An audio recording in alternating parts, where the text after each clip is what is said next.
Hi guys, আমি এখন বর্তমান আছি মুর্শিদাবাদের কর্ণ সুবর্ণ, যেখানে রাজা শশাঙ্কের রাজধানী ছিল। আজকে ঘুরে ঘুরে দেখাবো আপনাদের শশাঙ্কের রাজধানীর পুরো জায়গাটা। এখন বর্তমান কি কি আছে এখানে সেগুলি আজ দেখাবো আপনাদের সামনে। দেখবেন এক বিশাল একটা জায়গার মধ্যে শশাঙ্কের রাজধানী। ঠিক আছে, ঘুরে দেখাই আপনাদের সব। দেখতেই পাচ্ছেন শশাঙ্কের সেই রাজধানী কর্ণ সুবর্ণ। এখানে কিছু বছর আগে এখানে খনন কাজ হয়েছিল। অল্প কিছু এলাকা খুঁড়ে এই নিদর্শনগুলো পাওয়া গেছে, দেখতেই পাচ্ছেন।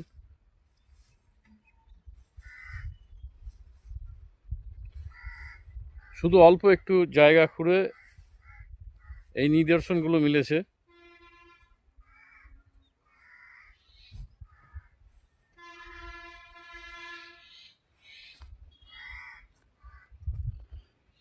ও, আগেকার দিনে ইট, খুব সরু সরু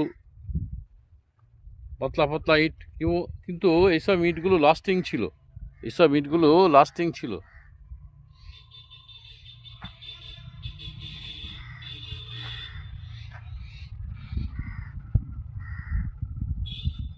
আর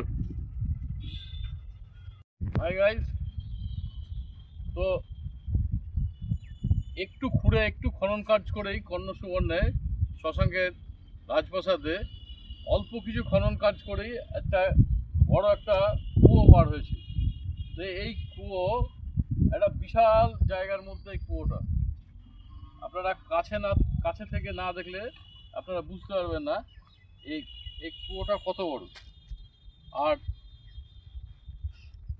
প্রায় 600 খ্রিস্টাব্দে শশাঙ্ক এই সিংহাসনে বসেছিলেন, রাজত্ব করেছিলেন 600 খ্রিস্টাব্দে, যেটা শশাঙ্কই ফার্স্ট বাংলার রাজা ছিলেন। শশাঙ্কই সর্বপ্রথম তিনি চেয়েছিলেন এই কর্ণ সুবর্ণ থেকে গোটা ভারতবর্ষকে শাসন করতে। তিনি এখান থেকেই উড়িষ্যা, বিহার, বাংলাকে তিনি এখান থেকে শাসন করেছেন একটা সময়। প্রায় 40 বছর রাজত্ব করেছেন শশাঙ্ক এই কর্ণ সুবর্ণে। আর এই দেখতে পাচ্ছেন বিশাল এরিয়া নিয়ে এই কর্ণ সুবর্ণের এরিয়া, বড় একটা এরিয়া নিয়ে। আরও দেখতে থাকুন, দেখুন বিশাল একটা এরিয়া নিয়ে আরও কিছু জায়গা আপনাদেরকে দেখাচ্ছি, দেখতে থাকুন। দেখুন পাঁচির, দেখুন দুই সাইডে গাঁথনি, আর দুই সাইড হচ্ছে ইটের গাঁথনি, আর মধ্যখানে হচ্ছে পাথর। কত শক্তিশালী মজবুত পাঁচির ছিল দেখুন, দেখতেই পাচ্ছেন। কর্ণ সুবর্ণের রাজা কর্ণ সুবর্ণের সেই পাঁচির, রাজপ্রাসাদের পাঁচির দুই সাইডে ইটের গাঁথনি, আর মধ্যখানে হচ্ছে পাথর, সুবিশাল পাঁচির।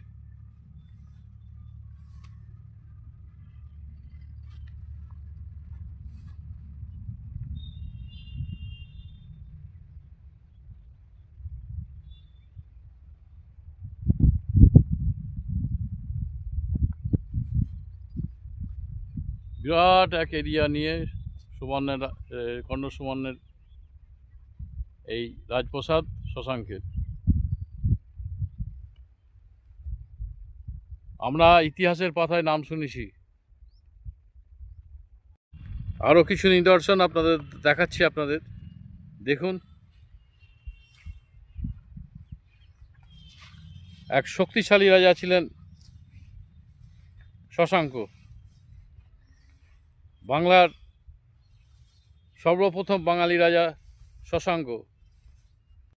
আমরা ইতিহাসের পাতায় নাম শুনেছি কর্ণ সুবর্ণের এলাকার নাম, শশাঙ্কের নাম, রাজা শশাঙ্কের নাম। আজ নিজে চোখে দেখছি সেই শশাঙ্কের রাজধানী কর্ণ সুবর্ণ এলাকা। এটাই ছিল শশাঙ্কের রাজধানী এলাকায়। আমরা পিছনের দিকে যদি তাকাই, গোটা মুর্শিদাবাদে বেশিরভাগ রাজারাই এখানে রাজত্ব করতে এসেছিলেন, এমনকি ইংরেজরা পর্যন্ত।